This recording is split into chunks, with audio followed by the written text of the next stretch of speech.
Graças a Deus, aleluia. O Espírito Santo continua ministrando aos nossos corações, Pai.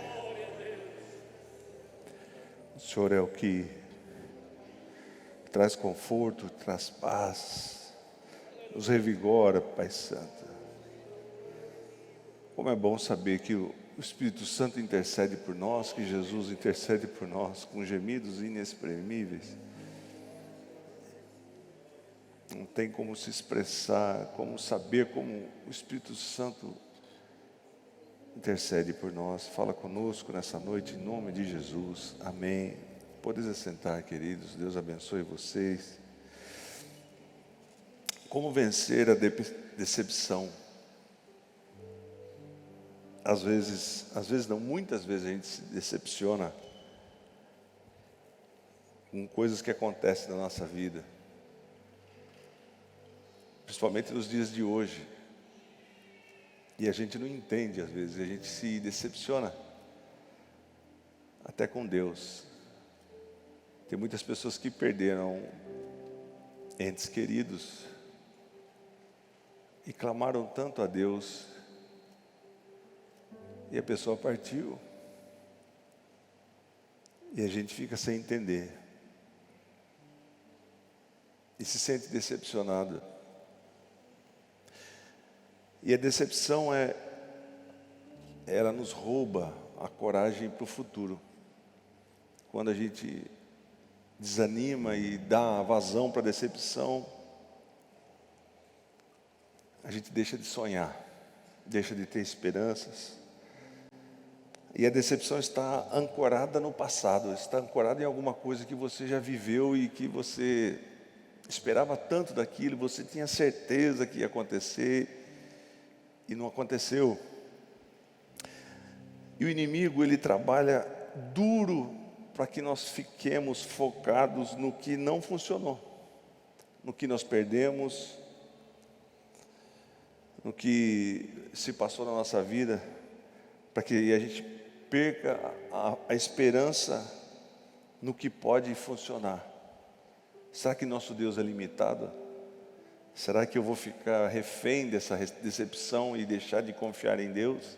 Será que o final da história é esse? E a decepção é um perigo porque ela é a mãe da depressão. Se a pessoa começa a dar vazão para a decepção, tá vendo? Puxa vida, me empolguei tanto. E às vezes a gente se decepciona também com pessoas, com uma série de coisas. A gente pode fazer uma lista de coisas e a gente parece que tem todos os motivos e você deixa de confiar, deixa de crer até em Deus, porque você pensa: será que Deus está sendo fiel comigo?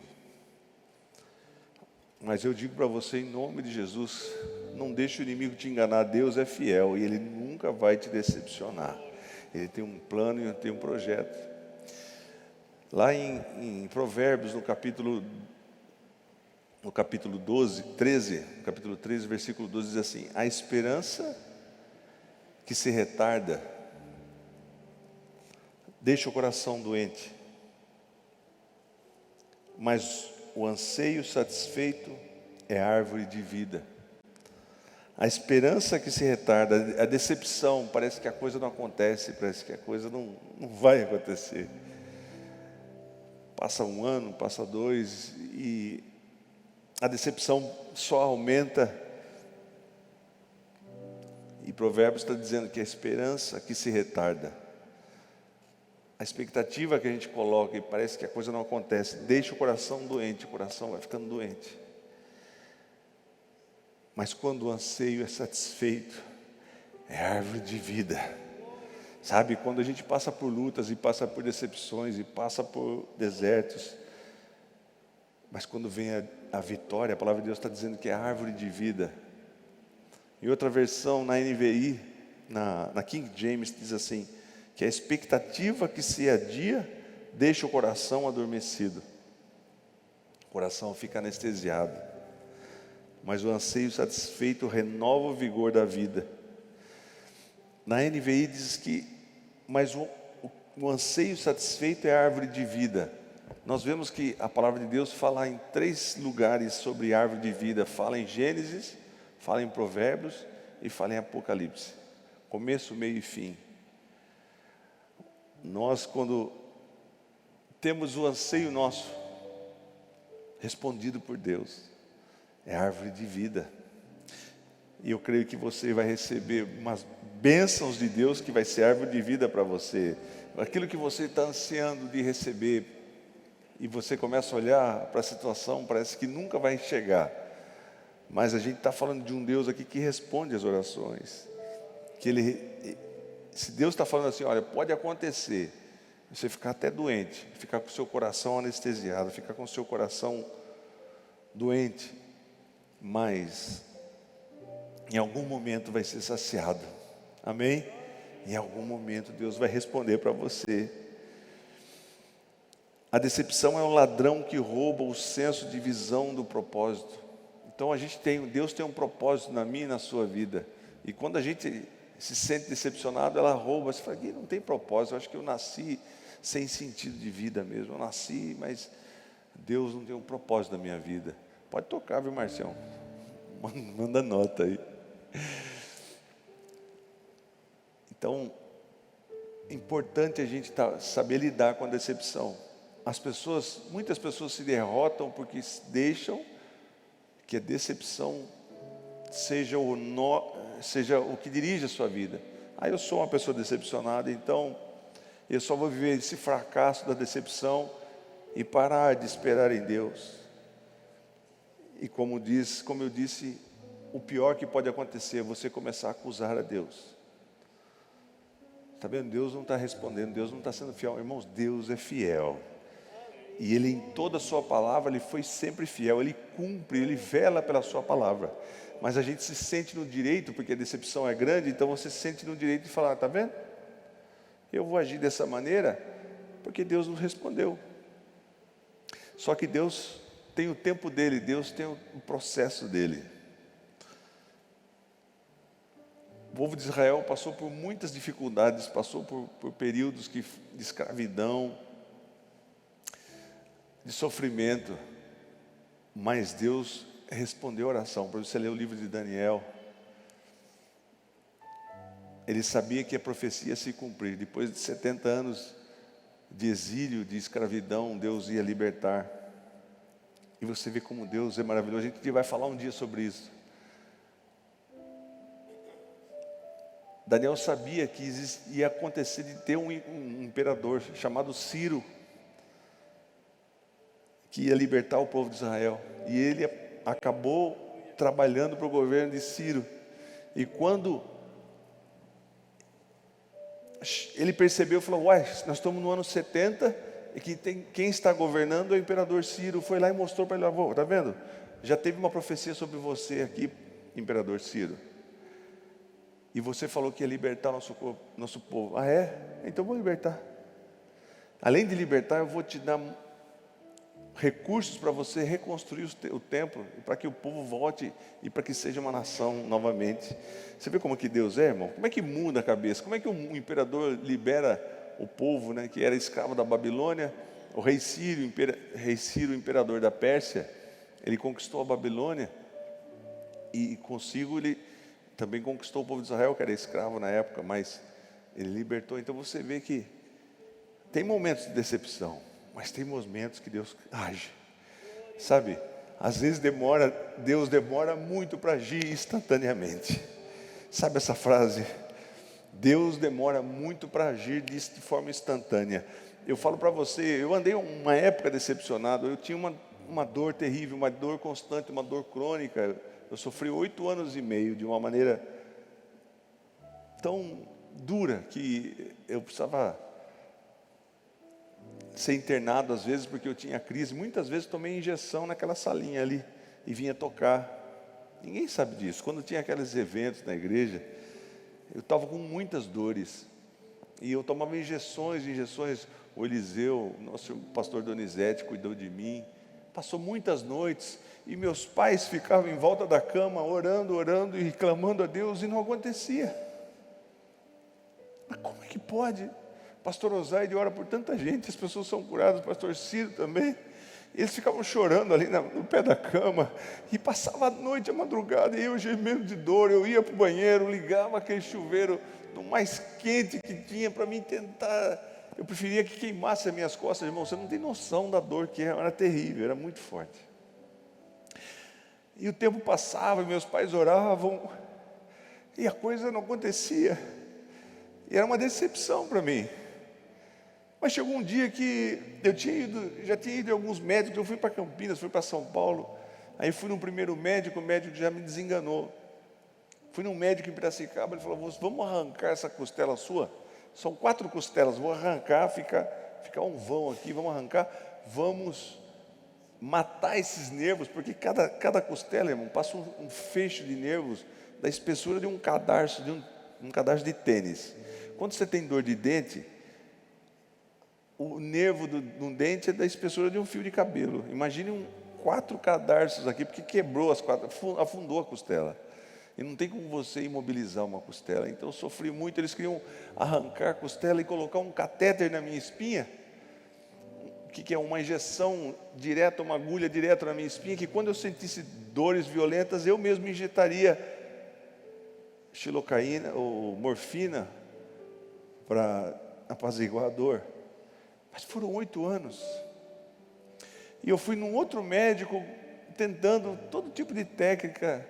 Eles enfiavam um monte de agulha aqui, um monte de fio, e fazia teste de ressonância, e tentando achar uma solução. E eu só gemia com essas dores. E era uma decepção. Eu falei: poxa, por que Deus não responde a minha oração? Eu clamo, e eu vou falar a verdade para você, e a gente se revolta. Eu dava murro na cama, na parede. Por que Deus não responde? Por que essa dor? Por quê? E minha mãe e meu pai tentando me acalmar: calma, filho, não é assim. Mas Deus não responde. Era ano atrás de anos e a coisa não acontecia. Talvez o que eu esteja falando para você, você esteja vivendo em uma outra área. Mas Deus tem o tempo dele. E eu dou graças a Deus que eu não fui vencido pela decepção, porque eu era decepcionado. Eu ficava bom, daqui uns dias melhorava. Tá bom, está doendo bem pouquinho, então eu posso andar. Daqui a pouco eu dirigi o carro, me dava uma dor tremenda, eu tinha que parar o carro em algum lugar e descer, e deitar, e ficava gemendo, e punha gelo, e punha água quente. Tentava ir para a praia, o sol brilhando, todo mundo na praia. Eu tentava descer um pouquinho, ficava sentado ali, daqui a pouco a dor voltava, tinha que voltar para a cama. Isso foi muitas vezes, 8 anos. E eu fui num segundo médico, também especialista. Aliás, o primeiro médico me desenganou, falou: olha, você vai ter essas dores para sempre. Aí tentei outros médicos. Um segundo médico que eu fui, ele deu o mesmo diagnóstico, falou: você tem que acostumar com essas dores, você tem que tentar entrar na internet para achar alguma coisa que vai fazer com que você se distraia dessa dor, que você pare de se dê uma amenizada. Era difícil ter uma noite de sono sem ter dor. E a decepção estava abrindo um buraco no meu peito. E eu vinha na igreja, e chegou um momento da gente questionar Deus: por que Deus? Tem pessoas que se perdem, muitos crentes, muitos cristãos se perdem no meio do caminho da decepção, porque não vê resultado e sucumbe. Só que Deus está trabalhando. Por isso que o que eu estou falando para você hoje aqui é uma experiência que eu vivi. Então eu estou falando de cátedra, estou falando de algo que foi uma experiência empírica. Eu vivi isso, eu estou falando porque eu vivi. Então a gente tem momentos na nossa vida que a gente tem tudo para falar: olha, eu sou decepcionado mesmo, porque não acontece, porque Deus não fez ainda. E quando eu fui lá nesse segundo médico, eu recebi um diagnóstico de que eu tinha que me conformar com a dor. E eu voltei para minha casa. Nós morávamos no edifício imperial. Eu lembro até hoje. Eu não sei, cada um tem uma forma de ser uma experiência. E eu peguei aquele dia a palavra de Deus e comecei a ler Isaías, que diz que Jesus levou sobre si todas as nossas enfermidades e pelas suas pisaduras nós fomos sarados. E eu comecei a contemplar Jesus machucado, as pisaduras de Jesus. Só que eu li e repeti, mas eu li, irmão, porque era um desespero, porque não tinha jeito, não tinha forma de deitar, não tinha uma coisa que me aliviasse. E mesmo com dor eu continuei lendo a Bíblia, e eu dormi sobre a Bíblia. E depois que eu acordei no outro dia, eu não estava mais sentindo dor. Só que eu achei que era um momento, assim, como um aliviava a dor, mas tá bem aliviado, olha que beleza. Só que aquela expectativa de voltar a dor, sabe? Voltar a dor de novo. Passou um dia, 2 dias, 3 dias, 1 ano, 2 anos, até hoje eu estou curado. E eu faço tudo. E Deus teve misericórdia de mim, que eu não sucumbi à decepção. Qual a área da sua vida que você acha que Deus não está respondendo? Eu entendo que nós temos às vezes todos os motivos para se revoltar, como eu tinha, que eu não entendia. Eu falei, por que eu preciso passar por isso? Minha mãe orava pelas pessoas, as pessoas eram milagrosamente curadas, mas existe um processo. Às vezes a pessoa vem aqui na igreja, recebe uma oração, recebe um milagre instantâneo, mas às vezes não recebe, né, pastor Damião? Mas volta de novo, ora de novo, orou de novo, orou 5 vezes, orou. Por quê? Porque Deus está trabalhando um processo de fé com você. Como será que você tem orado? Como será que você tem buscado? Será que a sua fé você tem alimentado? Será que você tem orado de forma recorrente, sempre clamando a Deus? Quando Jesus subiu ao monte com alguns discípulos, ficaram 9 discípulos para trás. E o menino ficou endemoniado, e os 9 discípulos tentaram orar por aquele menino e não conseguiram expulsar o demônio. E Jesus falou, olha, ele foi lá, expulsou o demônio, e os discípulos perguntaram, mas por que nós não conseguimos? A gente orou da forma que o Senhor nos ensinou. Ele falou, se vocês tiverem fé do tamanho de um grão de mostarda, então a gente não pode desistir. Mesmo no período de pandemia, a decepção não pode ser o norte da nossa vida. Em Romanos, por quê? Porque nosso Deus é um Deus de promessas, Ele cumpre as promessas. Sabe quantas promessas tem na Bíblia? Mais de 7.700. Eu tenho certeza absoluta que a área que você precisa, Deus tem uma promessa para você. Ah, mas eu vou pesquisar na Bíblia. O que você precisa? Tem uma promessa para você. Mas eu estou decepcionado. Então, mas você não busca, você não clama, você não ora, você não faz como a viúva faz. Você só tem a atitude de murmurar, como eu tinha. Até o momento que eu dediquei uma noite inteira de buscar a Deus. Até o momento que eu comecei a bater na porta sem parar. E lia, relia, e orava e clamava. Foi uma noite. E Deus me respondeu. Lá em Romanos, capítulo 8, versículo 38 ao 39, diz assim, pois eu estou convencido, Paulo dizendo, eu estou convencido de que nem a morte, nem a vida, nem os anjos, nem os demônios, nem o presente, nem o futuro, nem quaisquer poderes, nem altura, nem profundidade, nem qualquer outra coisa na criação será capaz de nos separar do amor de Deus, que está escrito, que está em Cristo Jesus nosso Senhor. Nem as coisas do presente, nem as coisas do porvir. Mas e o passado? O passado já foi apagado. É só do presente e do porvir. Nada do que está acontecendo e nada do que vai acontecer pode te separar do amor de Deus. Mas o passado Deus já pagou. Deus já pagou na cruz do Calvário o nosso passado. Então, não fique ancorado com a decepção do passado. Deus se revela para nós como Pai. Tem muita gente que fala, quando usa a referência de pai, ele tem como modelo o pai natural dele. Tem muitos pais que deixam a desejar, né? Mas Deus é um pai de amor. E para que você tenha um pai, você precisa ter um filho que fale do pai. E Jesus veio aqui como filho para falar do pai. Para falar como é que é o pai. O pai é o pai de amor. Este é o meu filho amado em quem me comprazo. Jesus veio para revelar o caráter do pai. Jesus veio para revelar a natureza do Pai. E a natureza do Pai é de um Pai de amor, um Pai que nos ama. Então Deus tem várias características: o Deus que salva, o Deus que cura, o Deus que batiza no Espírito Santo, o Deus que voltará, mas é o Deus de amor, é o Deus Pai de amor, o Deus que não vai deixar você estagnado na decepção. Você não vai ficar encalhado com essa decepção aí. Você tem muito pela frente, você pode viver uma nova vida, uma nova história. Nosso Deus é um Deus que cumpre promessas. As promessas são um convite de Deus para uma jornada de relacionamento com Ele. Já parou para pensar? Talvez a coisa não aconteceu ainda porque Deus quer de mim, e Deus quer de você um relacionamento mais próximo. Deus quer que você ore, Deus quer que você clame, Deus quer que você peça. Ah, pai, mas não sei, parece que eu não estou sabendo orar, a forma que eu oro Deus não responde, mas não é assim. Será que se você fala, puxa, mas eu vou orar conforme Deus quer, eu vou buscar primeiramente o reino de Deus e a sua justiça, e as demais coisas serão acrescentadas. Talvez você tenha orado murmurando, não sei. Você que tem que fazer uma análise de como está sendo esse clamor a Deus.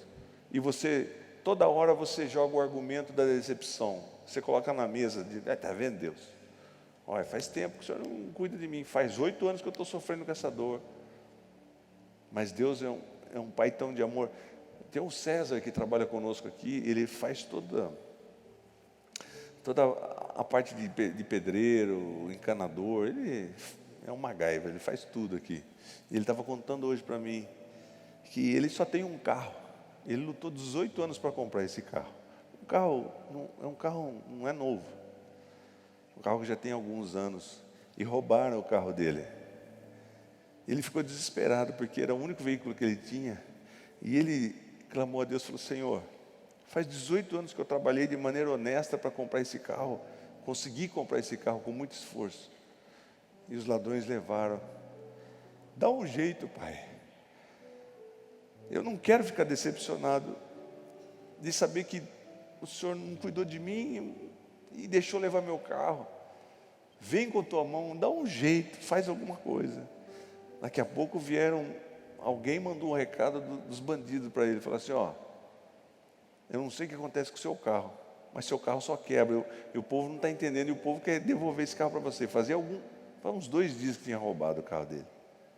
Mas o que vai fazer? Ó, espera que hoje à noite, a hora que anoitecer, você vai ter seu carro de volta. Irmãos, isso era 3 horas da tarde, às 7 horas da noite, que ele clamou a Deus, que ele pediu a Deus. Deus, dá um jeito, faz alguma coisa. Eu não quero ficar decepcionado. Chegou 7h30 da noite, ligaram para ele: seu carro está num beco, não sei. Ele foi lá, a polícia estava lá, o carro intacto, só levaram o som. E estava com muito cheiro de maconha o carro. Mas Deus deu o carro de volta. Se ele tivesse pedido: eu quero o carro, quero o som, Deus ia dar tudo por completo, irmãos. A gente não pode limitar nosso Deus e não ficar alimentando a decepção. Aconteceu, mas a vida não acabou. Você está respirando, você está vivo. Existe algo de novo ainda para você. A coisa que aconteceu, o passado já foi, mas tem uma nova história. Você tem uma vida pela frente ainda. Em 2 Coríntios, capítulo 1, do 18 ao 20, diz assim: todavia, como Deus é fiel, nossa mensagem a vocês não é sim e não, pois o Filho de Deus, Jesus Cristo, pregado entre vocês por mim e também por Silvano e Timóteo, não foi sim e não, mas sempre houve o sim. Deus é sempre sim. As promessas de Deus para mim e para você é sempre sim. É sempre sim. Não vai ficar na decepção. Deus está falando: olha, todas as promessas que eu tenho para você, umas podem ser não, outras podem ser sim, não. Todas as promessas que eu tenho para você são sim. Você recebe nessa noite. Deixa de alimentar a decepção. Todas as promessas que Deus tem para você é o sim. Pois quantas forem as promessas feitas por Deus, tantas em Cristo, sim, por isso, por meio dele, o amém é pronunciado por nós para a glória de Deus. Antes que acreditasse na promessa, antes que eu e você acreditássemos na promessa, Deus já disse sim. Antes de você entender a promessa, Deus já disse sim. Será que Deus vai dizer sim? A palavra de Deus está falando para você, para mim, nessa noite, que Ele está falando sim. Talvez você venha aqui buscando uma resposta. Deus está falando que a resposta é sim. Ele não titubeia entre não e sim. Ele está falando que é sim. E por mais que nós passemos por tempestades, quando a gente passa por tempestade e o vento vem com tudo, nós temos que ir em frente.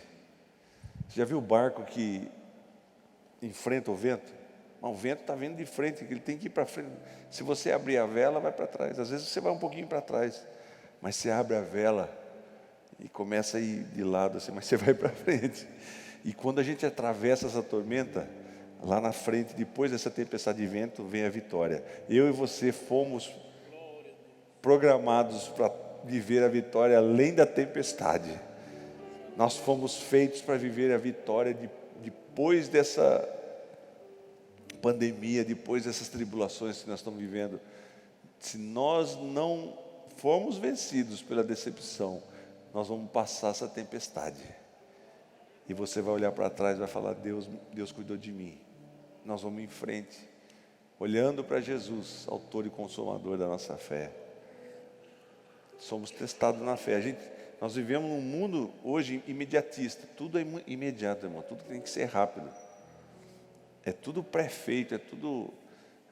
você coloca no micro-ondas, tem que ser 3 minutos. Já está tudo pronto. Então, com Deus não é assim. Deus, Ele quer um processo. Porque às vezes quando a gente não passa pelo processo, a gente não aprende. A gente volta errado novamente. Então, Deus está me ensinando nessa noite, está ensinando você, que nós não vamos sucumbir à decepção. E deixar de murmurar. Irmãos, a forma antagônica da adoração e do louvor é a murmuração. O que é antagônica? O contrário. O certo é adoração a Deus, o errado é murmuração. Murmuração, Deus, por que Deus? Por que está acontecendo isso comigo? Por que não há solução? Isso aí não vai te levar a lugar nenhum. Você só está alimentando uma derrota. Mas quando a gente louva a Deus mesmo no momento de tempestade, no momento de dificuldade, Deus se agrada disso. Quantas e quantas pessoas na Bíblia que no momento de dificuldade começaram a adorar a Deus, Paulo e Silas e tantos outros. Assim nós vamos vencer também. Não dê vazão para a decepção. Não seja um decepcionado. Não seja um murmurador que só se lamenta e só vê as decepções que você passou. Deus está falando para você e para mim que, calma, vai chegar a sua vitória. E Deus demora para agir de maneira instantânea, assim como foi comigo. Então eu falo de experiência para você. Passei 8 anos difíceis, mais de 8 anos, mas chegou o momento da vitória. Foi numa noite. Tem explicação? Não tem. Os médicos fizeram de tudo. Fizeram de tudo. Todo tipo de tecnologia, não tinha solução. Você tem que acostumar com essa dor aí. Hoje eu orei para uma pessoa e declarei na vida dela, ela tem dor crônica também. Nós vamos nos acostumar com isso? Não, Deus está dizendo para mim e para você nessa noite que a resposta dele é sim. Você vai ter vitória. Você não precisa ficar vivendo essa derrota para sempre. Eu não sei qual área da sua vida que você precisa do sim de Jesus. Deus está dizendo sim para você e para mim nessa noite. Amém? Que discurso bacana, não. Nada que Deus faz é por acaso, viu, irmãos? Nada do que Deus revela para nós é por acaso. Deus é um Pai de amor. E Ele está dizendo sim. Eu sou pai, eu sou apaixonado pela minha filha. Eu faço de tudo por ela. Mas o nosso Pai Celestial é muito mais amoroso. Ele enviou seu Filho para mim e para você. Filho único. Quem faria isso? Ah, pastor, mas eu não entendo esses negócios. É muito difícil para mim. Isso aí é uma coisa muito... Sabe, irmão, hoje tem tanta gente inteligente que é tão burra. Os cientistas... Irmãos, aí fala do Big Bang. Não, mas o Big Bang que criou toda a humanidade, entendeu? Porque as moléculas se juntaram e criou uma ameba, e dessa ameba nasceu você. Você é um macaco inteligente. Eu não sou um macaco inteligente. A Bíblia fala que as criaturas, o que foi criado, os animais, são criaturas. Mas eu e você somos imagem e semelhança do Criador. Nós somos imagem, não tem nada de criatura, não. Nós somos imagens e semelhança de Deus. Então as pessoas ficam defendendo, não, mas sabe por que você tem que entender que é o Big Bang que formou tudo? É porque foram bilhões de anos. E daí? Não, mas foi 100 bilhões de anos. E daí? 100 bilhões de anos? Então porque passou muitos anos, então as moléculas... Irmãos, então quem criou as moléculas? Quem criou o Big Bang? Quem criou essa explosão? Eles não têm resposta. Então, você vê hoje em dia tantas pessoas inteligentes, intelectuais, falando tanta bobagem, irmãos. Você nem entende, falando, não é possível uma pessoa estar falando um negócio desse. Tudo que é errado, para ele é certo. Sabe, não é um filho que a mulher tem no ventre, ele tem um feto. Não considera como um ser humano. É um feto. Então eu tiro a hora que eu quiser. Só a forma de pensar do mundo de hoje. O mundo de hoje, irmãos, está sendo levado por pessoas que são desobedientes, pessoas que estão fora do que Deus nos ensina. Por isso que é tudo essa perturbação, hein? Aí você olha para a justiça, é só gente... Irmãos, você vê uma CPI, você vê só gente tosca, defendendo umas coisas que não tem, meu Deus do céu, contra o povo, tudo que é em detrimento do povo, e está lá os caras que a gente ainda paga para os caras estar lá, e milhões. Então a gente não entende algumas coisas, e começa a ficar decepcionado de ver, né? Só que existe um novo céu, uma nova terra, um novo reino para mim e para você. Pastor, isso é religiosidade. Então vamos estudar. O meu povo sofre por falta de conhecimento. Nós temos que buscar conhecimento na palavra de Deus. Você pode argumentar com um cientista, com um físico quântico. Uma vez, eu estava comentando aqui que veio uma época, meu pai gostava muito que a igreja, na escola dominical, tivesse ensino e que aprendesse sobre a palavra de Deus. E meu pai chamou uns caras, os mais top de São Paulo, que hoje é muito conhecido, eles escreveram muitos livros, gente muito famosa. E eles vieram aqui para Limeira, para ensinar a igreja. Só que, irmãos, quando minha mãe pegou o microfone, foi aquela dança e aquela unção, e aquele poder, e os teólogos ficaram. Aí um chegou e falou, olha, essa pastora me calou. Tudo que eu aprendi de teologia caiu por terra hoje. Anos e anos e anos e anos. Então é unção de Deus, irmãos. Não adianta teorias e filosofias. A palavra de Deus, ela é verdadeira. E tudo que a gente está vivendo hoje já foi previsto, já foi falado.